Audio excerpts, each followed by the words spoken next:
This podcast is sponsored by nobody. Hey dudes, welcome to Splat from the Past, the only 80s themed horror sci-fi show where things can get totally radical. Now today I have got a treat for you all out there because I will be talking to the gorgeous, multi-talented Ellen Foley. You all remember her. She sang with Meat Loaf on the 1977 rock duet Paradise by the Dashboard Light. Let me sleep on it, baby, baby, let me sleep on it. You all know the song. And she also collaborated with The Clash on her solo albums. She starred in some great cult movies. You know, she was in the movie version of Hair, Tootsie, Fatal Attraction, Cocktail, Married to the Mob. She was in the second season of Night Court. I mean, she's done a lot of great, eclectic things in her career. And it's going to be a great conversation today. She has a new album that's been out for a year called Fighting Words, and I listened to it. Take a listen. Oh my God. I thoroughly enjoyed it. It's a really, really tuneful collection of wonderful songs. I really, really enjoyed it. You should all take a listen to it. It's available on Spotify and YouTube and many other music download outlets. And it's going to be a great conversation today. Happy birthday to my podcasting hero, Mark Maron. Yes, Mark fucking Maron. Happy 59, buddy. I hope someday I finally get to meet you. Thank you so much for influencing me as a podcast host. But in the meantime, I can still send you emails and not get a reply. So, happy birthday, Mark Maron. So yeah, here is my interview with Ellen Foley. Hey Ellen, welcome to the show. How are you today? I'm good. How are you, Tommy? I am just spectacular. I can't tell you what a tremendous honor this is. You're so multi-talented, and I thank you so much for taking the time today. It's my pleasure. My pleasure. So let's start with the latest album, Fighting Words. I took a listen to it, and I thoroughly enjoyed it. This was the first album you had done since About Time in 2013. How come it took so long to put out another album? I think I didn't even know we were going to do it, to tell you the truth. Mm-hmm. We did the record, we did gigs here, I worked in Europe, I came back to my life, and Paul Fablino said, nope, here's a bunch of songs, we're going to do it again. And said, I don't know, blah, blah, blah. But I was wrong, because it's a fantastic record. It really is. Yeah. And I have in my mind that it's better than the About Time. But one reason I think that is because I now had so much good response and press response because I think you've talked to him, Randy Haker. I have a really good PR guy. So it got so much more response than the first one. But I don't know if I've been listening to the first one. I've been listening to About Time, and I'm really seeing a lot of value in those songs. You know, we were gigging. We have if anyone's listening from New York, we have a gig at the Cutting Room this October 13th at 7 p.m. Anyway, I find myself that I am putting more songs from About Time into the set. Mm-hmm. Yeah. Was there a lot of Beatles and Rolling Stones influence? Because I thought I heard that. I wouldn't say Beatles. Definitely Rolling Stones. You know, when I was growing up, you know, in the 60s, it was like either you were Rolling Stones or you were Beatles. You know, you had to choose teams.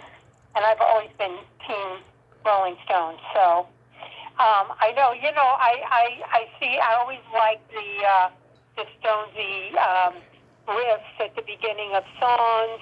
I always make sure the guitar players, you know, have that kind of feel somewhere. Mm-hmm. Not, I hope I don't overdo it because I don't want it to sound like a rip-off of the Stones, basically. But I would say definitely Stones, not Beatles. Also because Paul, his background is in sort of like more like country rock, Americana Right. stuff. So I think that and American rock and roll and pop, definitely pop for me. Going back to Spectre and girl groups, Motown is a big influence. Yeah, This Won't Last Forever. The opening riff reminded me of like early 70s Stones, like Sticky Fingers, Exile on Main Street kind of a sound. Yeah, definitely. At this moment you're saying that, I can't quite remember how it goes. I cried a little bit during Heaven Can Wait. That is such a gorgeous, gorgeous song. Oh, well, yeah. It's a song that I've been doing, since the 70s, when I did it in a show called Neverland that Jim Steinman created. And I wrote it, I sang it in there as I played the character of Wendy, because it was a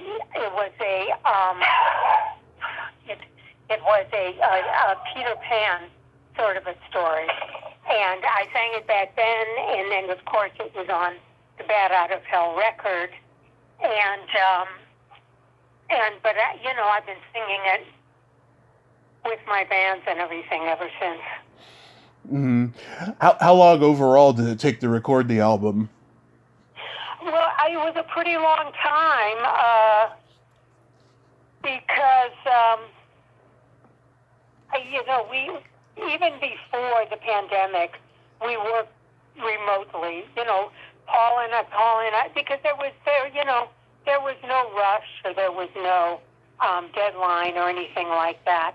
Paul came to me, gave me songs, and we would hash through it. I always have ideas as to what works best for me, but I do I rely on his songwriting to in a huge way. And we did that, and then he did rhythm tracks. He and our drummer Steve Goulding did rhythm tracks, bass and drums, and sent those out to everybody else in the band. And then I finally did the vocals in my living room. But the sound is so great. And people always say, wow, it really just sounds like a band, which is a compliment. Absolutely. Why is the album called Fighting Words? Well, it's called Fighting Words because we were, I think we were at a time, politically in our country where, everything was, everybody was fighting against each other. Everything there was a huge division. So, it seemed all your thoughts and all your words came from that place. Became tribal. And tribal, thank you. Yeah. What's the feedback been since the album was released? Has it gotten a good response? Yes. People really saw it as a great, I guess, comeback. And there was a lot of response to my singing because people said, oh, her singing, she sounds like she always did. Because I've really managed to keep my voice in shape. They loved, the songs got a great response. And I did, a lot of interviews. I talked to a lot of great people. And it was really out there. People were aware of it, and in a really positive way. Yeah, rightly so. It's a marvelous, marvelous album. Thank you so much. Absolutely. So, can you believe it's been 45 years since Bat Out of Hell? Yeah, I can. My life has taken so many turns, and I've had a few lifetimes since then. I finally settled on one the last 32 or 33 years. But yeah, and we're doing an event in Cleveland Mm-hmm. with Carla DeVito and Joey Stefko and Pearl Ade, Meat Loaf's daughter, doing at a club. People are coming, and it's going to be an event celebrating the 45th anniversary. So I guess I'll get much more of a feeling about it, once I'm around all of it. Certainly. So how did the project come to you? Did you know Meat Loaf already through Jim Steinman? No, I knew them both at the same time. We were in a show together, in a tour of the National Lampoon show, and while we were doing it, Jim was writing. He came along actually because Meat was cast, and then Jim, became the musical director. So he was writing the Bat Out of Hell stuff when we were on the road. So. Yeah, so I was there, and my voice was there, and Jim loved it, and he loved Meat Loaf, and I did sketches and songs on stage during this show, and he got the idea for Paradise, and the rest is as you all know. Yeah. The rest is history, as they say. Yeah, so you were always meant to sing with him on Paradise by the Dashboard Light. It wasn't an afterthought. No. I was always meant to sing with him. Because I was there when he was writing it, and I would, sing the parts. Mm-hmm. Yeah. I'm sure you get asked this a lot, but why weren't you in the famous video? Well, the thought there was that I wasn't going to be on the road, and Carla was going to be, the physical face, manifest, the performer that everybody was going to see on tour. At the time I thought it really sucked, but I've gotten over it, believe me. Yeah. And Carla and I have become friends, as you see. She and I do a duet on the album. Yeah. Yeah. I didn't know that it wasn't you until the internet came, and when I found out, I was like, "What? The girl from Night Court sang the song?" Right, the girl from Night Court. How could that be the same person, right? Yeah. Prim and proper Billy Young is singing Paradise by the Dashboard Light. But it was I. Yeah, I mean, it really is the greatest rock duet of all time, and I'm proud to say I have sung it badly in karaoke with many women. Oh my God, you've really gotten around with that song. Yeah, I mean, it's a staple. People love it. How was Todd Rundgren as a producer? Todd Rundgren as a producer was fabulous. He didn't. He knew exactly what he wanted. He didn't suffer fools. Once in a while, I would pipe in and say, maybe it's this or that. Even Steinman, well, it should be this very dramatic. He'd like, okay, leave me alone. I'm doing this. And then, the fact that on top of it, he did all the guitar parts. It was pretty amazing. Yeah, I saw him live in 2016. That guy is such a showman. I mean, he just has this great energy on stage. I saw him years and years ago, but I haven't seen him in his current iteration, but I've seen pictures, and he's still doing it. He's great. He loves Todd. Yeah, he's fantastic. Speaking of music videos, I love that video you did for the Shuttered Palace. That looks like it was shot around London, was it? It was. It was shot around London. I think there was actually a moment in Trafalgar Square with all the pigeons. I thought it was really beautiful. We had people like Cosmo Vinyl and people, Clash people playing the guys in it. So it was a fun day, and I think it turned out beautifully. It sure did. Do you remember who directed that video? It was Don Letts. Okay. Don Letts, who's done a lot of video and photography and an artist in his own right, worked with the Clash a lot, and he directed it. And it was definitely a different kind of thing for him, kind of a diversion, because he was used to the Clash and rock and roll world, and then this was kind of very a neo cabaret, Mm-hmm.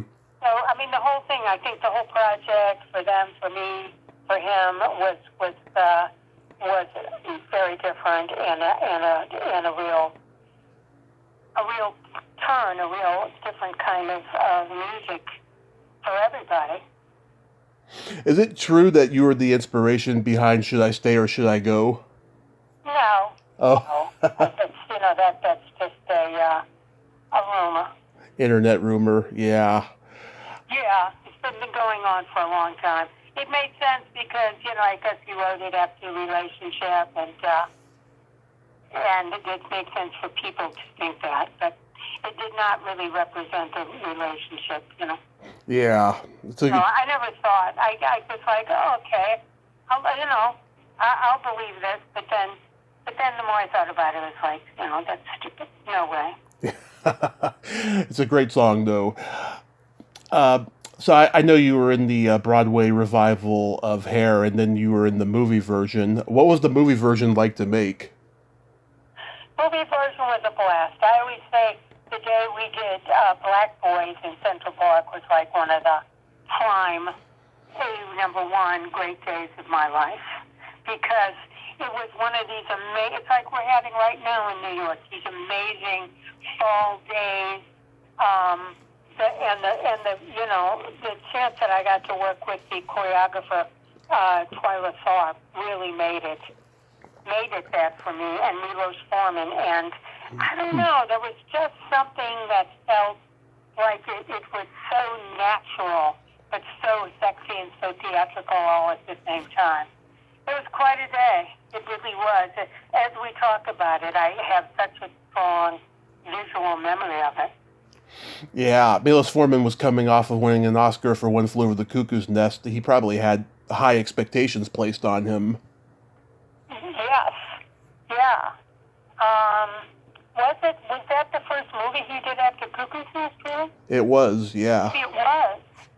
Oh my God, yeah.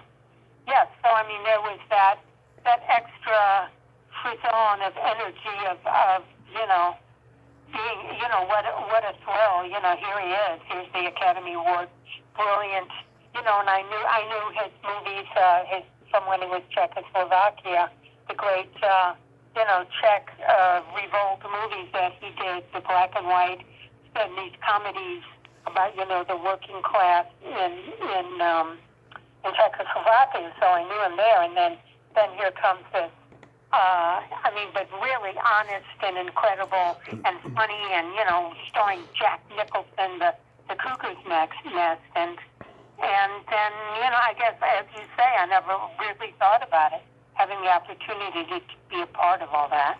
It was just amazing. I just loved it so much. One of my favorite things besides doing The Witch and Into the Woods. Oh. Then you did Tootsie. How was that experience? Well, I didn't do a lot in it, but it became a lot because, they shot so much of the movie, and I thought, okay, I'm done here. And then it turned out that they hated the way Dustin Hoffman looked, his makeup, so they went back and shot a whole bunch of the movie again. So that was like a month or two later, and I got to do it again. It was fun. It was a little nerve-wracking for me. I don't know why.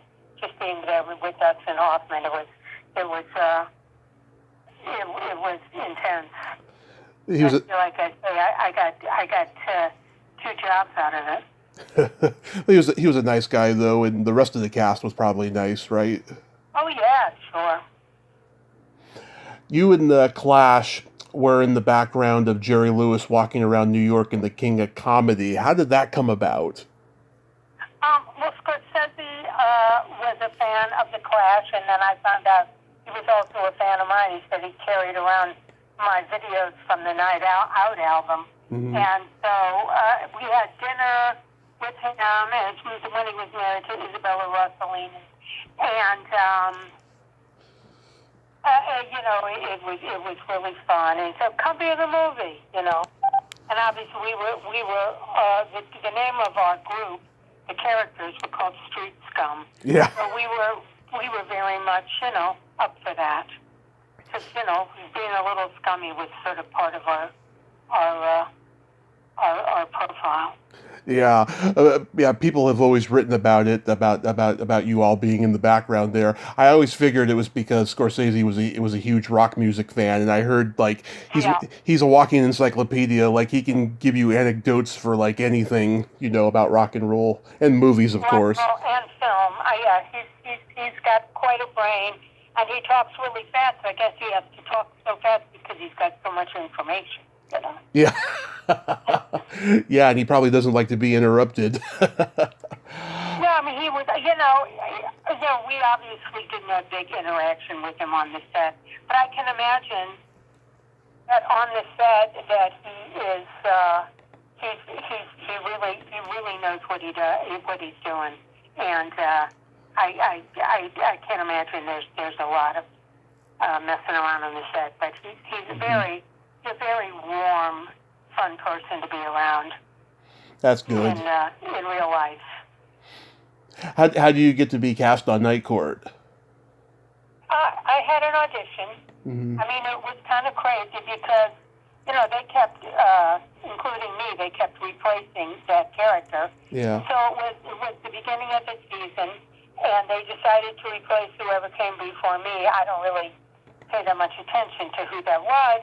But, you know, so I auditioned in New York, and I thought, whatever. And then I got flown out there, you know, to do a screen test, went home, you know, found out I got it and packed my bags. I mean, it all happened within a week because they needed somebody. Were you looking? That was fast. Were you looking to do a series? I was just auditioning for anything.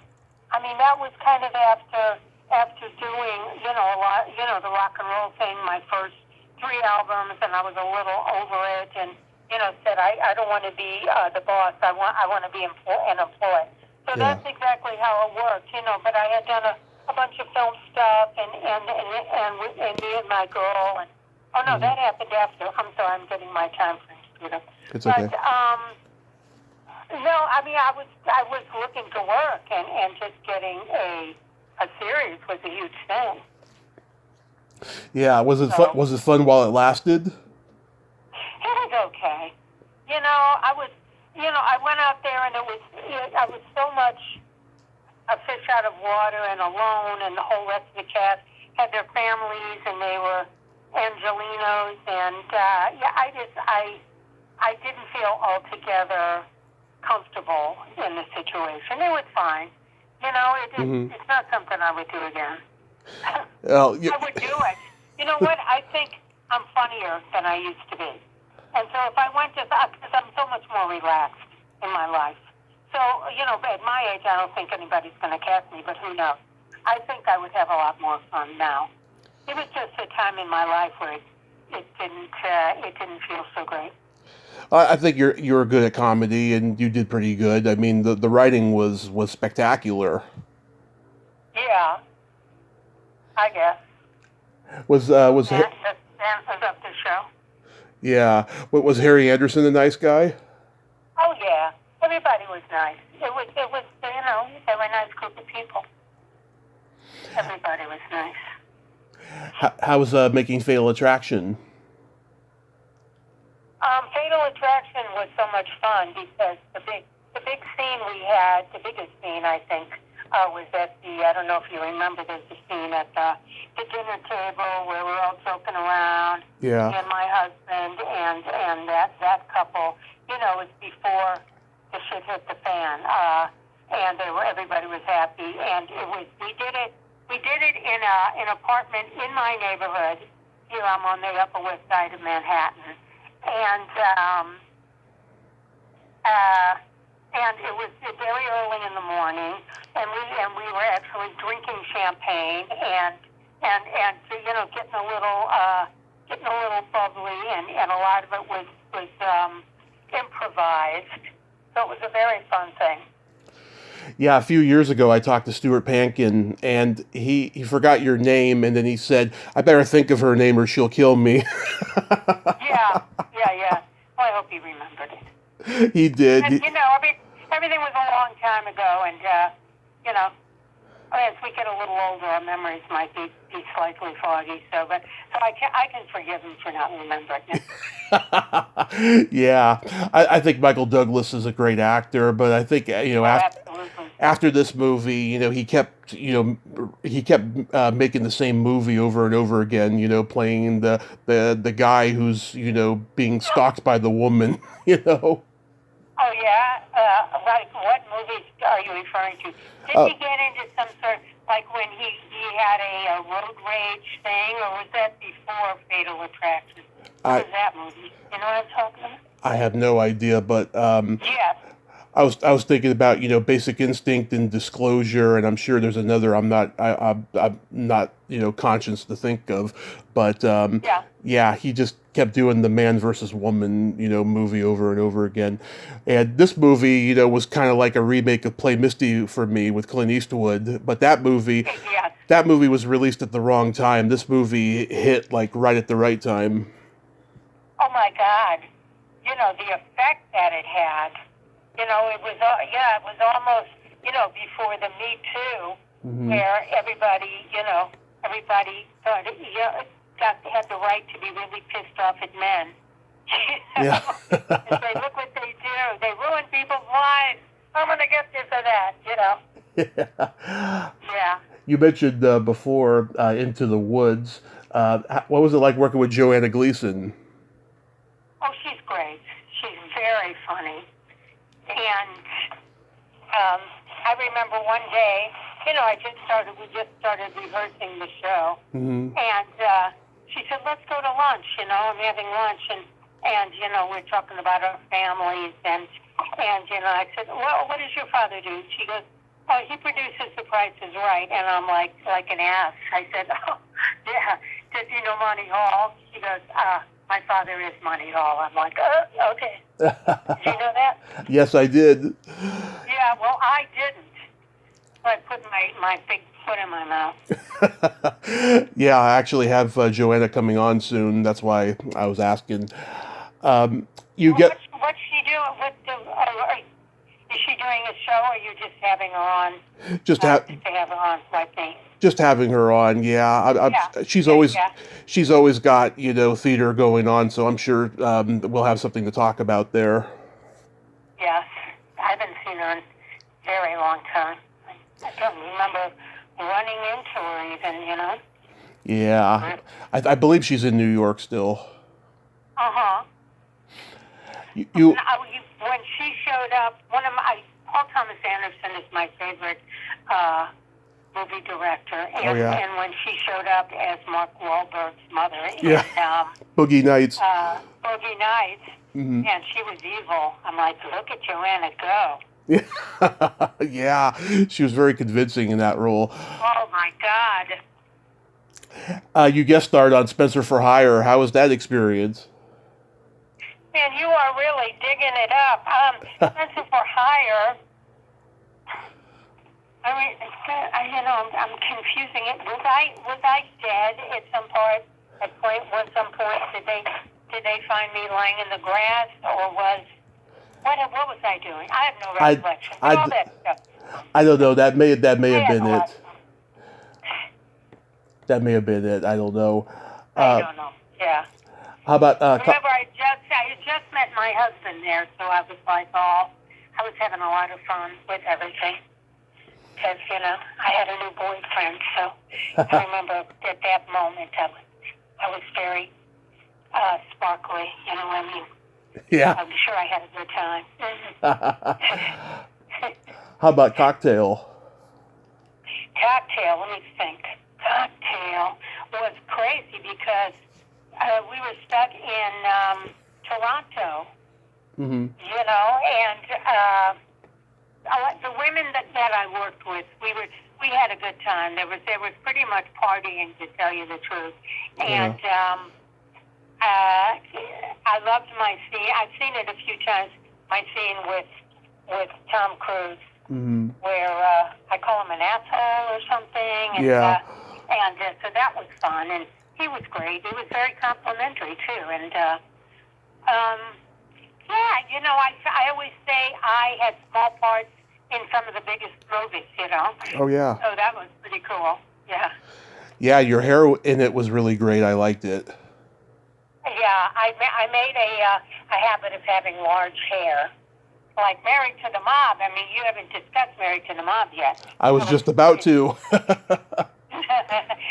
Another one of, you think about it, my hair, okay? Mm-hmm. There was the hair in Hair. There was the hair in, what were we just talking about? About Cocktail. Cocktail, Major Hair, and Married to the Mob. Forget about it. Forget about it, as we said in the Mob. Forget about it. What kind of big hair is that? Yeah. Jonathan Demme, he was a genius. I mean, you got to work with some of the best directors. It's incredible. It's like the really big movies made by fantastic filmmakers. Yeah. That is just amazing. How was working with Michelle Pfeiffer? She was funny because before we started working, I get a call, and she's like, "Hey, Marie." I'm like, "Yeah, no, what? Who's this?" "This is Teresa. Come on over to my place. Let's have some drinks." So she's in character, right? Yeah. She's playing her character, and she had me and the other three women over to her hotel where she was staying, and as team leader, which she was, setting something like that up, Mm-hmm. It was fun. It was fun. So how long have you been teaching vocals for? I don't do that anymore. I did that for several years. I did it privately in my home, mainly kids at the school where my sons went, and then I heard about School of Rock. It was after there was a documentary about Paul Green, about who's this insane guy, and then of course the movie School of Rock, which wasn't absolutely connected to the school, and I said, "Hey, well, I'm going to give it a shot. Just go over there and offer my services." And that was a few years, and it was a lot of fun because what they do Mm-hmm. is they have, they divide them up in groups, and everybody does a show. So say for one term, a group is doing the Queen show, so a kid will be doing a Queen song and come into me, and we can really work for that period of time on a song. So I really love that a lot because I got to work on performance rather than just technique, and that's a stronger suit for me, certainly. Mm-hmm. I ask everyone this though: Did you get a satisfaction teaching that maybe you didn't get when you were performing all the time? It was different. It was certainly different. You feel that maybe you can give to somebody else. I mean, I always feel like I'm giving, when I'm performing. But it's very satisfying because some of these kids, really hadn't performed much or done that much. And when you see that you make any progress with them, some of them like any progress, and some of them were really great. Yeah, I wouldn't say it one's more, one's less, but definitely,